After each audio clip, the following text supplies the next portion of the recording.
está na palavra de Deus, no evangelho escrito por Lucas. Ele está no capítulo 18. Lucas, capítulo 18.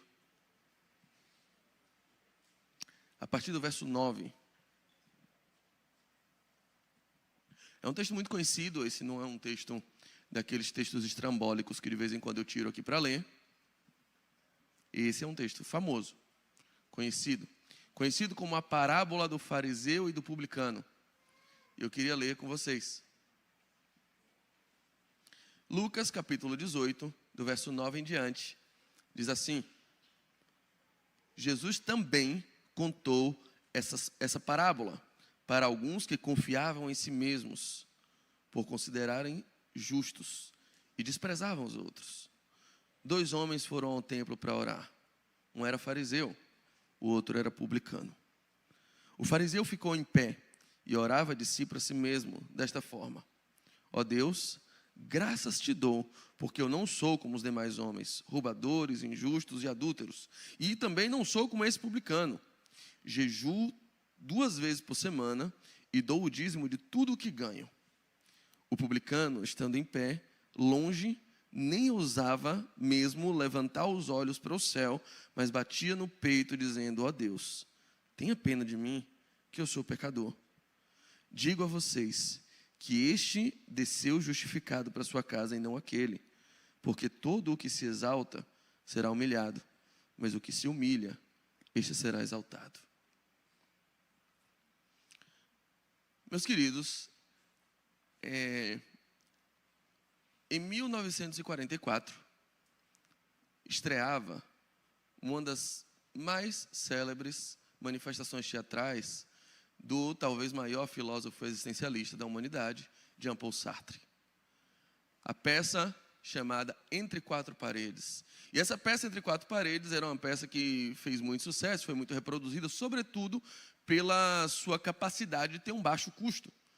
É uma peça de apenas 3 personagens. Ela virou livro, o roteiro dela virou livro, posteriormente. E a peça, mais ou menos, se resume em 3 personagens que vão ao inferno. Elas morrem e são condenadas a ir para o inferno. E quando chegam lá, elas não encontram caldeira, não encontram fogo queimando, não encontram aquele calor de Simões Filho, não encontram o diabo, não encontram tridente, não encontram nada disso. Apenas um recepcionista que diz para o primeiro, assim, ó, entre naquela sala ali e espere. Aí chega a segunda pessoa e ele diz assim: entre naquela sala ali e espere. Aí vem a terceira pessoa e ele diz também: entre naquela sala ali e espere. E 3 pessoas ficam naquela sala. E quando entram, a sala some a porta. Não tem mais porta. Não tem janela. Eles ficam literalmente entre 4 paredes. E o que dá a entender no entorno da encenação e na descrição que o Sartre faz é que ali as pessoas começam a reparar nos defeitos um de cada um. Eles começam a perceber os defeitos, as coisas que cada um tinha. E eles vão tentando conversar e tentando mostrar o melhor de si, mas fica evidente que eles ficam como se fossem pessoas transparentes, numa sala entre 4 paredes, onde não tinha janela para espairecer, onde não tinha porta para sair, e não tinha outro lugar para olhar senão para as outras pessoas.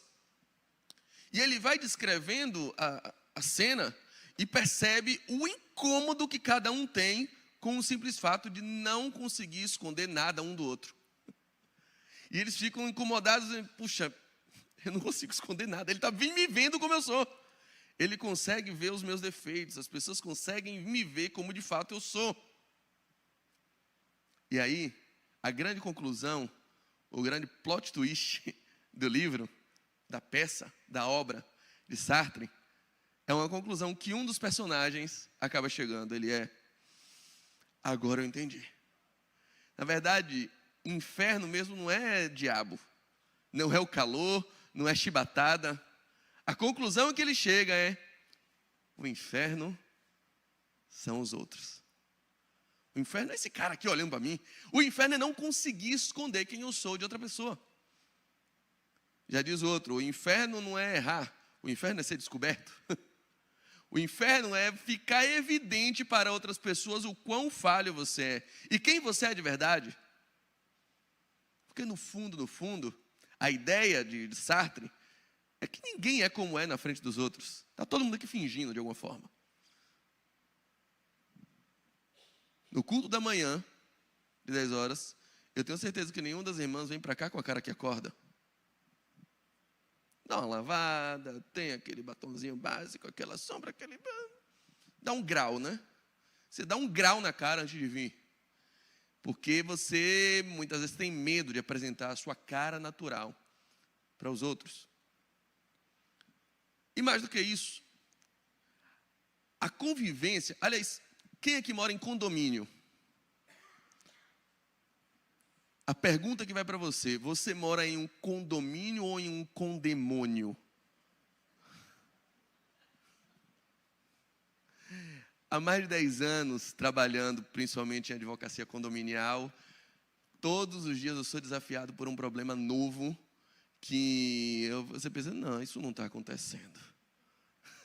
Dividir um domínio, ter ou seja, um domínio compartilhado com outras pessoas é uma das experiências que mais testa a resiliência do ser humano que pode existir. Ouvi Pablo 1h porque a mulher do vizinho foi embora. E ele precisa que todo mundo escute com ele. Esses compartilhamentos de experiências que todos os dias vão fazendo da nossa vida uma vida um pouquinho mais dolorosa. Por quê? Porque tem outras pessoas dividindo o mesmo espaço que a gente. E a gente vai racionalizando e vai entendendo e vai somando aquela ideia de que sim, o inferno são as outras pessoas. O mundo poderia ser muito melhor se não fossem tantas pessoas ao nosso derredor. Aliás, essa é a ideia, para quem gosta dos Vingadores, para quem é nerd igual a mim, essa é a ideia do vilão Thanos. O vilão Thanos não é um vilão, assim, um vilão daquele que dá bicuda na avó, igual o da novela das 8. Não é esse cara. O vilão Thanos é um cara com inteligência muito boa e tem um plano para salvar o mundo. E ele diz, o mundo tem muita gente, o universo tem muita gente, e não há alimento o suficiente para as pessoas. Olha o conceito econômico de escassez. O cara vai trabalhando com conceitos econômicos extremamente robustos. E ele diz, eu vou fazer o seguinte, aleatoriamente eu vou estalar o dedo e vou eliminar 50% da população. Porque, na verdade, o mundo está ruim e a nossa vida é sempre um pouco pior por causa dos outros. Tem gente demais por perto. Se o mundo, se o universo tivesse 50% a menos de pessoas, a gente teria paz. Então ele planeja um universo onde 50% aleatoriamente é eliminada com o estalar de dedos e o mundo vai ficar um mundo melhor. Por quê? Porque vai ter menos inferno espalhado. Todos os dias a gente vai enfrentando experiências de interação, experiência de socialização, que torna, de algum modo, o nosso mundo um pouco pior. Por conta do cara que estacionou na tua vaga de garagem. Por conta do vizinho que levou a festa dele até mais de 10 horas da noite. Por conta da tua sogra, que tem uma língua que, quando ela morrer, vai ser um caixão só para a língua dela e outro para ela. Por conta do seu vizinho que não respeita o direito de vizinhança e abre uma janela a menos de 1 metro da tua, para ficar te espionando. Por conta de uma série de fatores, por conta do seu colega de trabalho, que acha que a promoção dele é mais importante do que qualquer coisa, e vive falando mal de você. E aí você fala, o mundo seria bom, se não fosse o inferno que é o próximo. A gente sabe disso. E eu não estou falando daquelas pessoas que fazem deliberadamente um mundo muito pior, como os assassinos, como os estupradores, como os sequestradores. De fato, a gente olha e percebe que o mundo vai ficando cada vez pior por conta da ação de outras pessoas. Essa é a conclusão que Sartre chega. O inferno mesmo, é o próximo. São as pessoas que estão ao meu lado e que eu não tenho nem o direito de me sentir confortável, porque eu tenho que ficar escondendo até quem eu sou delas, fora as coisas que elas deliberadamente fazem para a minha vida ficar uma porcaria. O ruim, se você é torcedor, o ruim não é o perder um Bavi. Não é o Bahia perder. O ruim é sempre o quê? O dia seguinte. chegar no trabalho depois do Bahia ter perdido para o Vitória. Chegar no trabalho depois de... Por exemplo, eu não estou com medo do Bahia cair. Eu estou com medo de o Bahia cair e eu ter que olhar na cara do meu irmão. Sobretudo porque o Vitória subiu. Essa é a nossa experiência. A experiência de encarar o próximo. A experiência de estar ali em conflito e em constante confronto com as pessoas que nos circundam. Jesus propõe uma parábola. É uma parábola. Isso não aconteceu. Não aconteceu de um dia isso aqui. Isso não aconteceu. Então, os personagens são meticulosamente escolhidos. Jesus fala, subia ao templo. E a ideia de templo, para vocês terem ideia, o templo é um lugar de conexão entre céu e terra. Subiam um monte em Jerusalém e eles foram para um lugar de conexão entre céu e terra. Esse é o ideal de templo na mentalidade judaica. Subiam ao templo duas pessoas, um fariseu e um publicano. Primeiro eu queria que você refletisse sobre o que vem à sua mente quando eu digo a expressão fariseu. O que é um fariseu para você? Quem você pensa que era um fariseu? Que palavras vêm à sua mente? Subiu um fariseu. Ele é o quê? Alguém largou um hipócrita. O que mais? O quê? Religioso. Sempre no mau sentido, né? Sempre expressões pejorativas. E o que vem na tua mente quando fala um publicano? Veio um publicano. Você pensa no quê? No quê? É porque eu não escuto sem óculos, acredite. Eu tenho esse negócio. Eu vou entender isso na Renovamente. É um mistério. Se eu tiro o óculos, eu paro de escutar. Eu sou míope.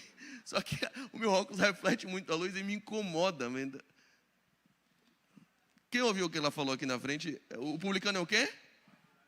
Marginalizado. Repare como a gente tem uma impressão boa do publicano. Um tadinho, um coitadinho, marginalizado. E a gente tem uma impressão ruim do fariseu. É um hipócrita, um religioso. Mas eu vou lhe dizer, não era essa a intenção de Jesus. Essa impressão nossa é uma impressão tardia e anacrônica. Ou seja, desvinculada com o tempo. Quando Jesus fala essa parábola, ele está dizendo, subia um homem muito bom, um homem irrepreensível. E essa figura do homem irrepreensível, ele queria citar, pensar um exemplo de um homem em que você não tivesse uma vírgula para falar mal. Era essa a intenção de Jesus aqui. Então ele escolhe um fariseu. O fariseu era um homem irrepreensível perante a sociedade. Era um homem pagador de impostos, era um homem cumpridor de tarefas, cumpridor de obrigações. Eram homens responsáveis. Eram homens de reputações ilibadas, eram homens idôneos. Essa era a ideia de um fariseu. Quem ouvia Jesus dizer, subia um fariseu, entende, subia um homem bom. E quem ouvia Jesus dizer, subia também um publicano, tem a ideia de um homem ruim. Qual era a ideia do publicano? Roma subjugava Israel, subjugava o povo de Deus, cobrava impostos altíssimos, e esses publicanos compravam os títulos de Roma e cobravam de Israel por um preço ainda maior, com a exação, com um valor ainda maior, e esse valor maior é o que eles ficavam para eles e enriqueciam. Eram considerados traidores da nação. Eram pessoas que costumeiramente defraudavam o povo. Aliás, no capítulo 19 de Lucas, a gente vai ver um homem chamado Zaqueu, em quem Jesus entra na casa, e quando Jesus entra na casa, ele diz, olha, eu assumo o compromisso da metade dos meus bens para os pobres, e se alguém eu defraudei, se alguém eu defraudei, se algum dia eu falei mal do pastor Diogo, cara, você sabe o que você falou não, pô? Não vem com essa. Ele está assumindo ali publicamente que ele defraudava pessoas. Eu vou restituir elas 4 vezes mais. É um homem arrependido de uma prática que sabe que fez. Parece indicar que era uma prática comum dos publicanos, defraudar. Jesus está pensando um exemplo. Eu digo de novo, isso aqui não aconteceu, é uma parábola. Jesus está escolhendo dois tipos de pessoas antagônicas. Um homem muito bom, em que a sociedade e os ouvidos próximos daquela parábola entendiam que era bom, e Jesus está pensando uma pessoa muito ruim, uma pessoa digna de reprovação, um publicano. Aliás, se você vê diversos textos, eles estavam juntos, publicanos e pecadores. É quase um sinônimo, só que publicano era um tipo qualificado de pecador. Pecador, está ruim? Pior que ele. Publicano também. É o que você vê, por exemplo, em Lucas capítulo 15.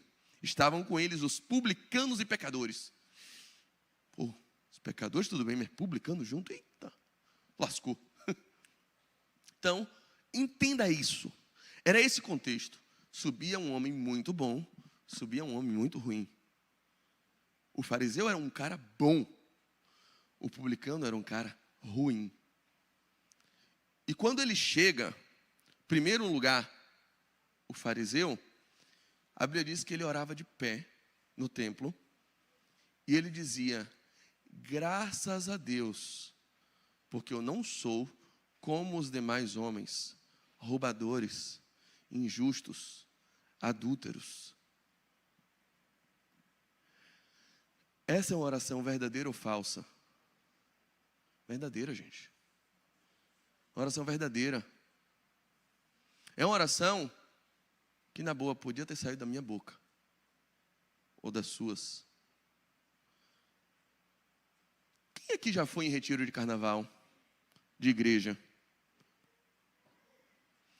Existe uma oração que ela é categórica em todo retiro de carnaval. Senhor, muito obrigado, porque nós não estamos, não somos como os que vão atrás do trio. Que estamos aqui na tua presença, num momento em que muitos estão lá. Gente, a gente faz essa oração o tempo todo. E ela não é falsa. Aquele homem fazia uma oração verdadeira. Ele não era, de fato, como as outras pessoas. Ele não era daquele jeito. E ele está agradecendo a Deus por não ser. Eu não sou como essas pessoas que fazem o mundo um lugar pior. Eu não sou como essas pessoas que assaltam bancos. Porque, na boa, faz mal para todo mundo a pessoa que assalta banco. Eu não sou como o cara que aborda uma senhora na rua e toma dela o celular. Eu não sou como o que vai no ônibus e toma o salário de um mês inteiro de uma empregada doméstica. Eu não sou como essas pessoas. Eu não sou como um sequestrador de crianças. Eu não sou como um adúltero que rompe uma aliança e desfaz votos de juramento feitos diante de uma autoridade perante a pessoa que ele jurou amar a vida inteira. Obrigado, eu não sou como essas pessoas. Eu não estou contribuindo para que esse mundo seja pior para todos os meus próximos. Eu não faço da vida do outro um inferno. Ainda bem. Muito obrigado, porque eu não sou essa pessoa. Essa oração é uma oração verdadeira. E aos olhos daquelas pessoas que ouviam, que estavam ali, diziam: tá, tudo certo, essa oração é boa. Eles estavam aprovando aquela oração porque soava aos ouvidos de todo mundo que ouvia como uma oração muito válida. Está correto, é isso mesmo, é assim que a gente tem que orar. Que bom, ele não é mesmo. E pior, ele vai dizendo assim: graças a Deus que eu também não sou como os demais homens. Inclusive, com esse homem que ocupa o mesmo lugar que eu. A ideia é, ele não deveria ocupar o mesmo lugar que eu. Essa também é uma oração correta. A lógica que está ali aos olhos de todo mundo. Ele não está falando uma inverdade. Ele não está mentindo com aquilo. E mais, ele não está sendo hipócrita, ele está dizendo de fato o que ele acredita. E ele vai dizer: e eu te louvo. Por quê? Porque eu jejuo 2 vezes por semana. Era mais do que a lei exigia. A lei mandava 1, ele está fazendo 2. Ele está excedendo a lei. E eu dou os dízimos de tudo que eu recebo. Ele está falando verdades, ele não está sendo hipócrita. Ele está falando isso. Qual é o problema dessa oração? Essa é uma oração que não resolve nada. É um desabafo perante Deus, mas é uma oração que estagna o homem. É uma oração que deixa você exatamente do mesmo jeito que você entrou. E pior, é uma oração que agrava o problema, que salienta o problema. Qual é o problema? O outro. Quando eu faço isso, eu agradeço por não ser como o outro. Quando eu me olho e vejo, puxa, eu podia ser um daqueles e não sou, eu me distancio dele, não resolvo o problema dele e ainda agravo o problema, porque eu tenho a ideia de que se eu chegar perto dele, ou se ele chegar perto de mim, pode ser que ele me contamine. Então, ainda bem que eu não sou como esse aí. É a oração que não resolve. A oração de um justo pode ir muito em seus efeitos. Essa aqui não se propõe a rigorosamente nada. Ele não quer mudar o mundo. Ele quer conservar o mundo no padrão que está, porque para ele está bom. Só o fato de não ser aquele, para ele está bom. Ele não mentiu, ele não travestiu, ele não foi hipócrita. Ele apenas não se propôs a resolver rigorosamente nada. Mas depois vem o outro. Esse tem muita coisa para resolver. Esse tem uma bagagem de culpa monstruosa. Esse é um cara que faz mal às pessoas. Esse é um cara que defrauda. Esse é um cara, não é simplesmente marginalizado, ele é marginal. Ele de fato é marginal, porque ele anda à margem da lei. À margem de uma moral estabelecida e de um senso de responsabilidade coletiva que deve ser vivido com a preservação de outras pessoas. Ele não pensa no outro. O mais importante ali, ele faz de si o Deus dele mesmo.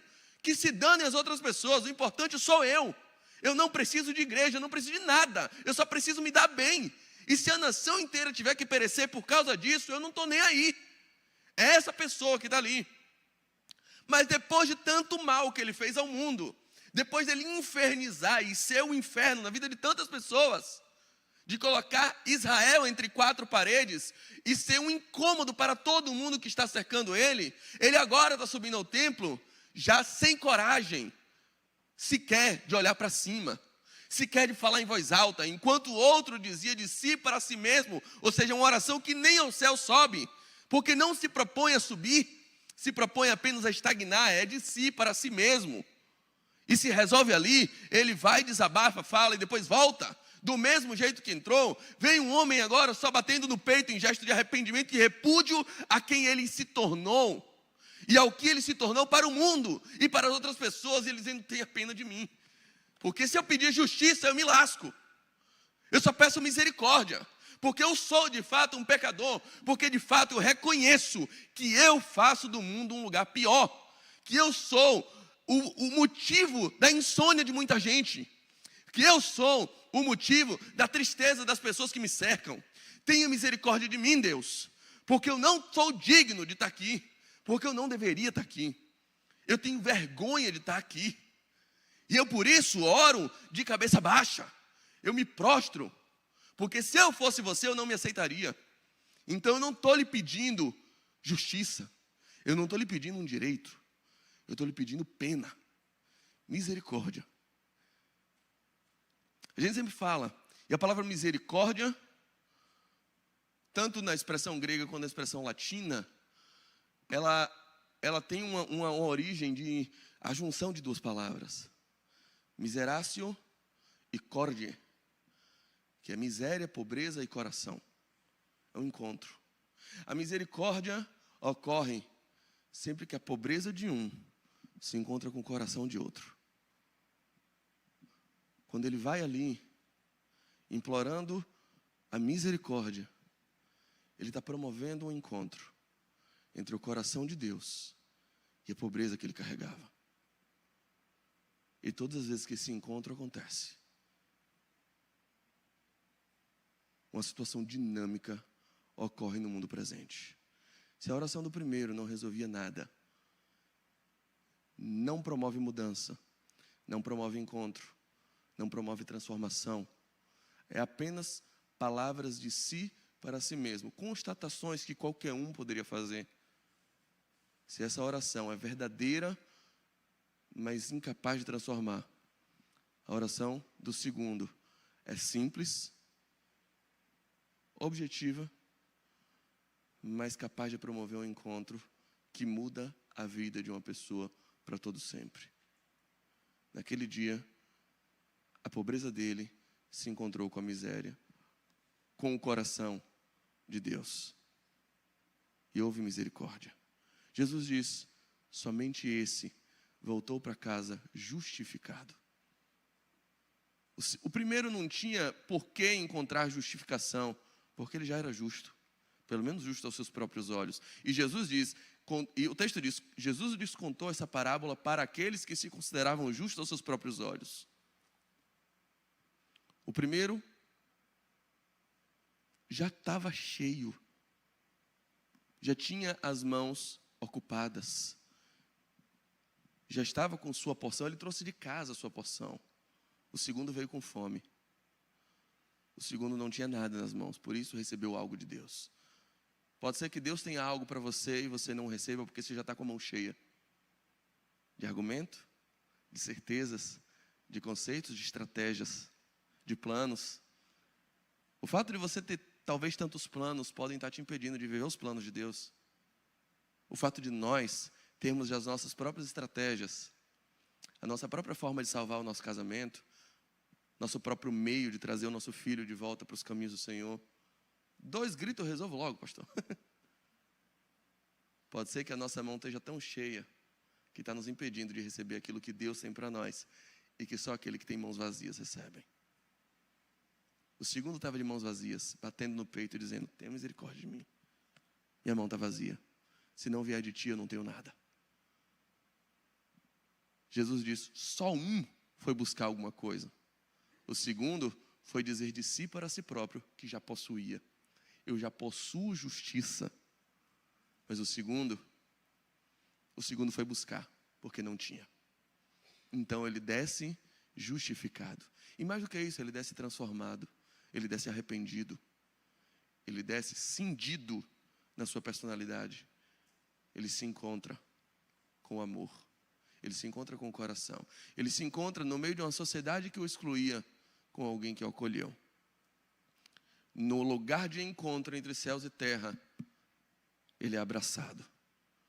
Se na sociedade inteira pessoas passavam por ele e cuspiam, se na sociedade inteira pessoas não o recebiam em sua casa, no templo, no lugar de encontro entre céus e terra, ele sente que a miséria dele encontra um coração afetuoso, amoroso, que abraça o excluído, que acolhe o desprezado. O que fica evidente ali é que Jesus está propondo uma lógica de um evangelho que abraça o desesperançoso, que propõe um lugar na mesa àquele que habita em solitude, que traz para um ambiente de acolhimento e de abraço aquele que foi desprezado pelo mundo. Jesus está dizendo, ei, só faz sentido viver um evangelho e o meu templo, a minha casa, que deve ser chamado de casa de oração, só é um lugar efetivamente onde o poder de Deus se manifesta quando aqueles que fazem do mundo um lugar pior são abraçados, são recolhidos, são integrados para que sejam efetivamente justificados e transformados. A conclusão e a última coisa que eu queria falar para a gente orar é que se para Sartre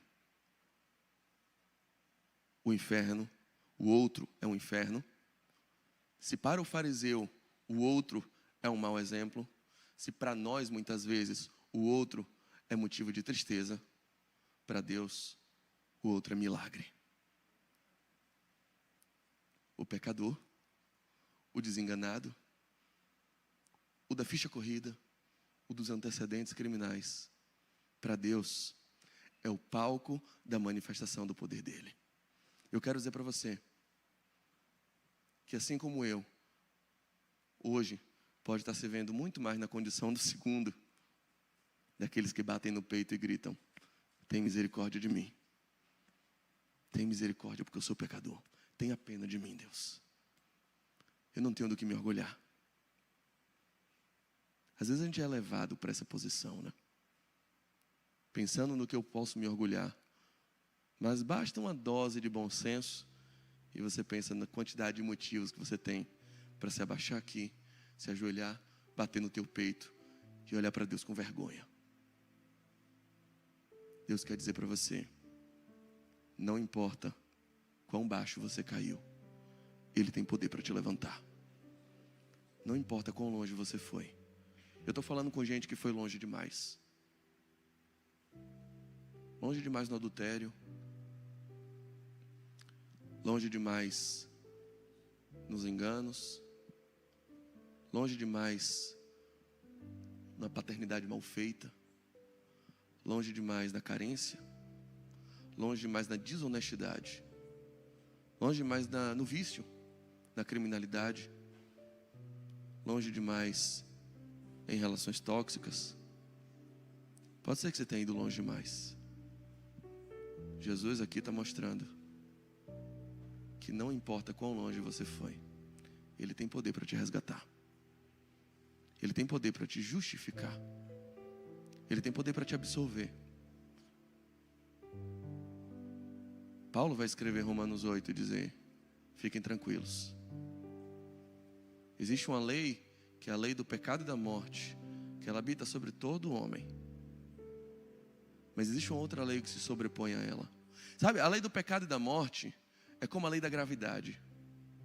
Puxa a gente para baixo. Você tenta voar, mas ela te puxa para baixo. Você tenta sonhar, mas ela te puxa para baixo. Você tenta consertar a tua vida, mas ela te puxa para baixo. Você tenta ter um relacionamento estável, mas ela te puxa para baixo. Te puxa para os contatinhos, te puxa para as velhas paixões, te puxa para a carência. Você tenta organizar a tua vida, mas ela te puxa para baixo. Essa lei não some. É a lei da gravidade. Todo humano está sujeito a ela. Então o que faz? Se a lei do pecado e da morte é como a lei da gravidade que te puxa para baixo, existe uma outra lei, chamada lei do Espírito e da vida. Romanos 8 vai dizer, já não há condenação para aqueles que estão em Cristo Jesus, porque saíram da lei do pecado e da morte e passaram para a lei do Espírito de vida. A lei do pecado e da morte não some. A gravidade vai continuar te puxando para baixo. Mas se a lei do pecado e da morte é como a gravidade, a lei do Espírito de vida é como a aerodinâmica, que te faz voar apesar da gravidade, que te faz flutuar apesar da força que te puxa para baixo. Porque onde abundou o seu pecado, superabundou a graça dele. Glórias ao Cordeiro, porque a graça dele é superabundante, onde o nosso erro, onde a nossa falha, onde o nosso pecado foi abundante. Para o mundo, você pode ser um inferno. Para muitos, o outro é o inferno. O próximo é o inferno. O inferno é o próximo. Para Deus, o outro é milagre. É palco da manifestação do seu poder. João capítulo 9, os discípulos perguntavam, Jesus, quem pecou? Para que esse cego nascesse cego? Foi ele ou foram os pais dele? Jesus diz, ei, para de besteira. Nem ele, nem os pais. Na verdade, ele é assim para que nele se manifestem as obras poderosas de Deus. Talvez a sua peregrinação chegou até aqui agora como uma sucessão de erros, uma sucessão de fracassos, de castelos que desmoronaram, de tentativas frustradas de melhorar de vida, de ser uma pessoa diferente, de ser um outro homem, de ser um outro pai, de ser um outro marido, de ser uma outra esposa, de ser uma outra profissional, de ser uma outra advogada, de ser uma outra médica, de ser uma outra companheira, de ser uma outra filha, de ser uma outra mãe. E você agora exaure suas forças e diz, eu não consigo, tenha misericórdia de mim. Esse costuma ser o palco perfeito para a manifestação do poder de Deus, para a manifestação dos milagres dele. É o palco de restauração, é o palco de construção, é o palco de empoderamento do Evangelho. Eu não me envergonho do Evangelho, porque ele é poder de Deus para salvar, para transformar, para justificar, para modificar todo aquele que crê. Se tem uma oração que você possa fazer hoje, que pode resolver alguma coisa, é o clamor por misericórdia. Tenha misericórdia de mim. Você vem aqui dizer a Deus o que você fez. Senhor, eu fiz isso, eu jejuei. Não, essa semana eu preciso de uma bênção. Lembre que eu jejuei. Lembre que eu dei os dízimos. Pode ser verdade, mas muda muito pouco. Lembrar a Deus o que você fez, isso muda muito pouco. Isso não resolve seus problemas. Faz assim. Ao invés de ficar lembrando a Deus o que o seu coração fez, o que a sua mente fez, o que o seu corpo fez, o que o seu poder fez, lembra agora a sua mente, ao seu coração, ao seu corpo, aquilo que Deus fez por você. E diga: tenha misericórdia de mim, porque eu sou um pecador. Fique de pé. Vamos orar. O templo é isso. É um local de oração, é um local de encontro. Encontro de céus e terra. Encontro de vida e morte. Encontro de dúvidas com respostas. Encontro de perguntas com direções. Encontro de doença com saúde. Encontro de céus e terra. Encontro da miséria com o coração. Encontro do pecador com um justificador. Só existe uma maneira de você voltar para casa justificado. E sinceramente, não é pelo caminho do orgulho. Não é pelo caminho da barganha. Não é pelo caminho de dizer a Deus por que você merece uma bênção. Não é pelo caminho de lembrar a Deus e de exigir a Deus, de colocar Deus na parede e dizer: Deus, eu mereço. Deus, eu fiz isso. Lembra que eu fiz isso. Esse não é um caminho bom. Deus se lembra de tudo. Você lembra dos seus erros também. E esses Ele faz questão de lançar no mar do esquecimento, desde que você busque dele misericórdia. A única oração que vai fazer você sair daqui diferente de como entrou é a oração em humildade, que se prostra, que se rende e diz: tem misericórdia. Tenha misericórdia de mim, Senhor. Eu sou pecador, mas eu posso ser um milagre. Se o Senhor se compadecer de mim, eu posso ser um milagre. O templo é um palco de transformações, de mudança, de justificação.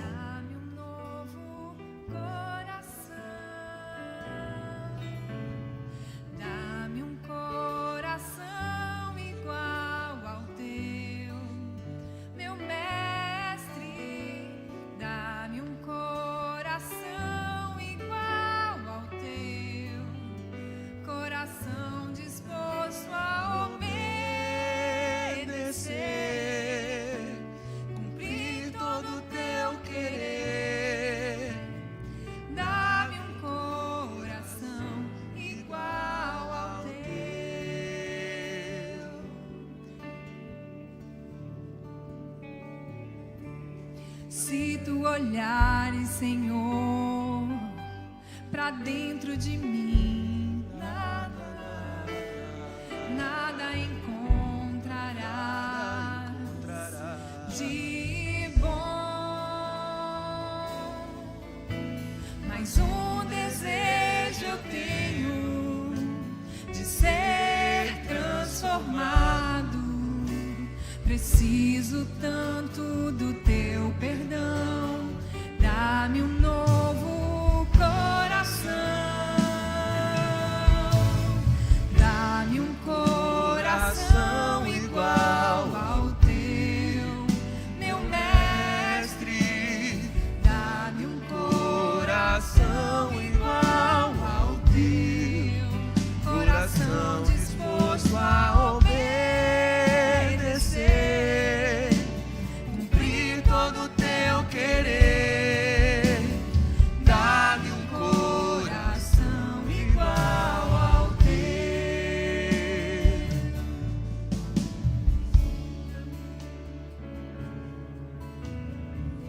Esse é um clamor possível.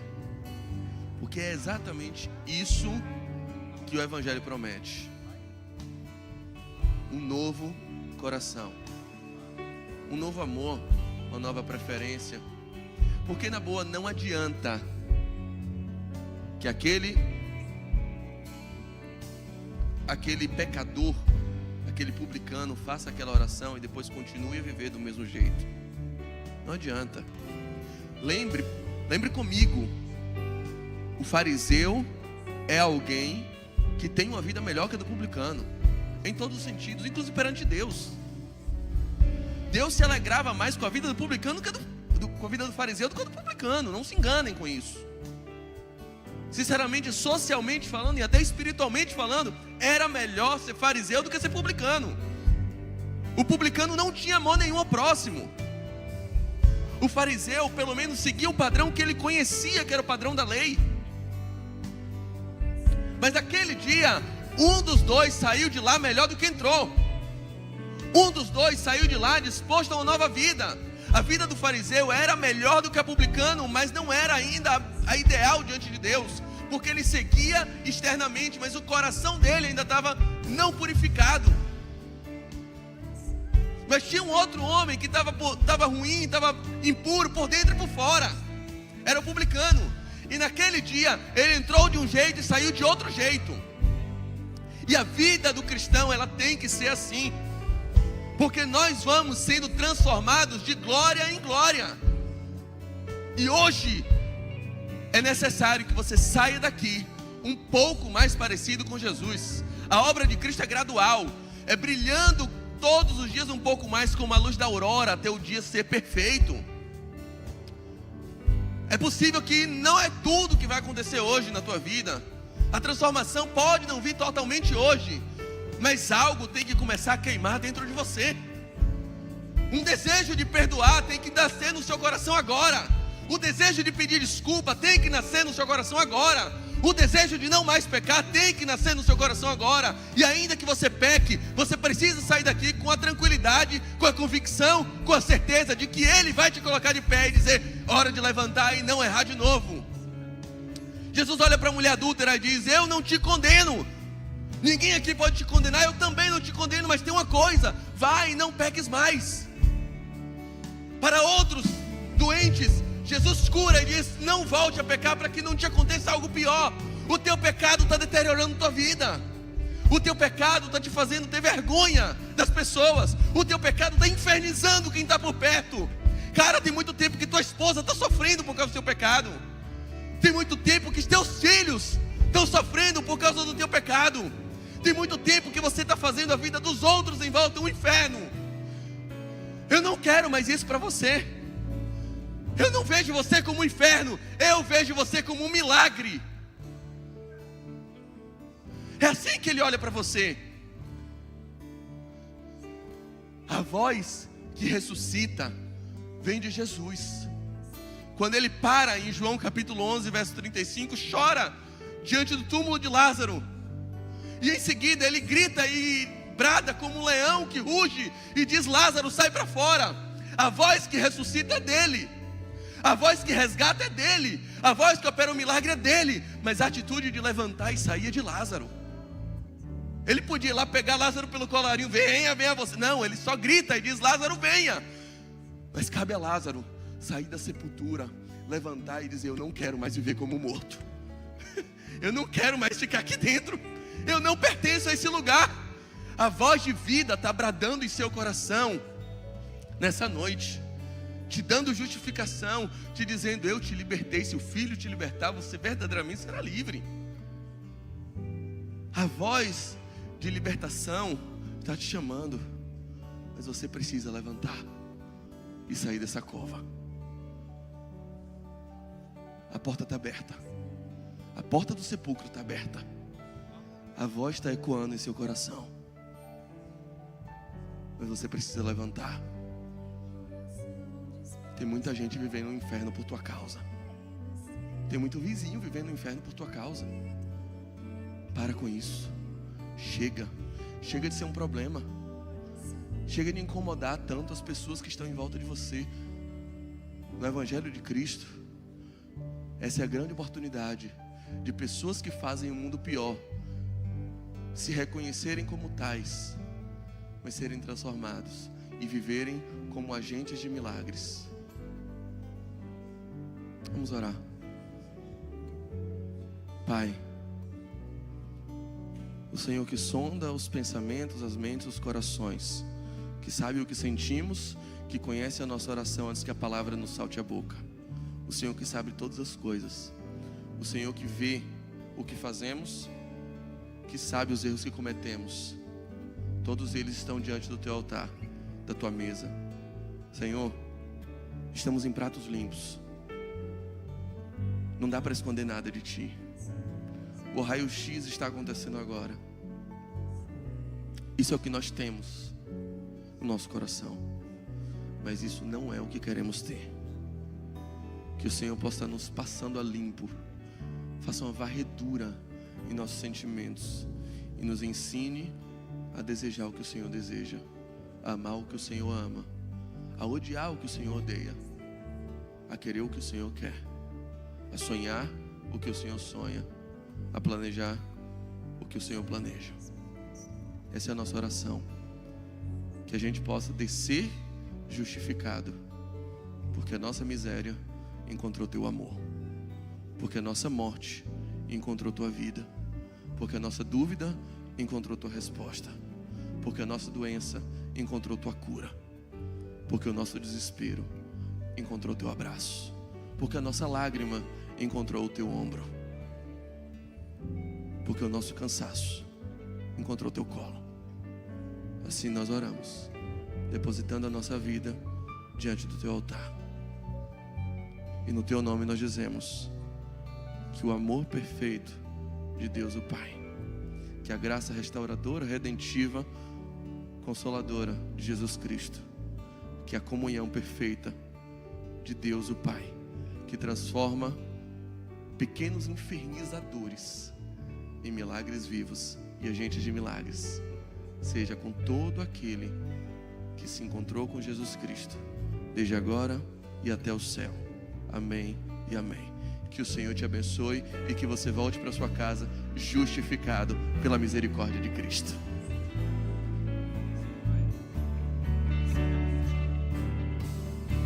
Ensina-me a amar.